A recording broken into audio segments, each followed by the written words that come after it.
আসসালামু আলাইকুম। আজ দেখেন আমি কচুরলতি রান্না করছি মাছ ছাড়া। খুব সহজে দেখেন কচুরলতিগুলো সুন্দরভাবে কুটে নিয়েছি। আপনারা কচুরলতি সবাই কাটতে পারেন ইনশাল্লাহ সবাই। আমি কচুরলতিগুলো ভালোভাবে কুটে কড়ার মধ্যে সামান্য হলুদ আর লবণ দিয়ে এবং পানি দিয়ে সিদ্ধ করে বিষ ময়লাটুকু বের করে নিচ্ছি।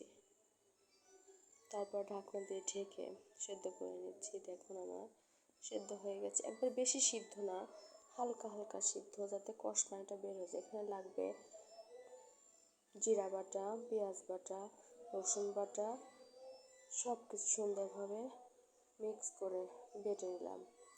তারপর লাগবে অল্প একটু কাঁচামরিচ, পেঁয়াজ এবং রসুন, তারপর সামান্য একটু তেল দিয়ে।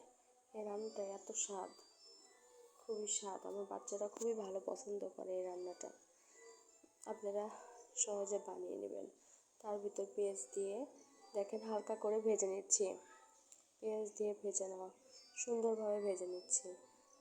পেঁয়াজটা হালকা বাদামি কালার হয়ে গেলে ওর ভিতর বেটে রাখা মশলার ভিতর হলুদের গুঁড়া, সামান্য একটু মরিচের গুঁড়া, একটু ধনিয়ার গুঁড়া দিয়ে আমি কড়ার তেলের মধ্যে দিয়ে কষিয়ে নিচ্ছি।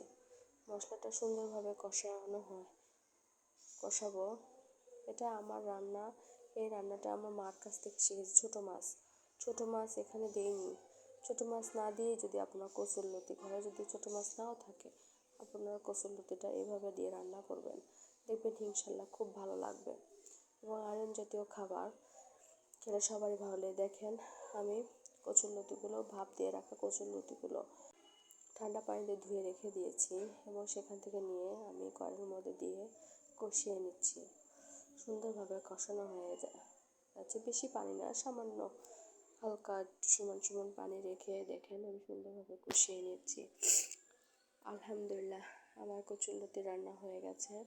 ভালো লাগলে আমাদের ছোট্ট সংসারটি সাবস্ক্রাইব করতে, লাইক করতে, কমেন্ট করতে, শেয়ার করতে ভুলবেন না। আল্লাহ হাফেজ, সবাই ভালো থাকবেন।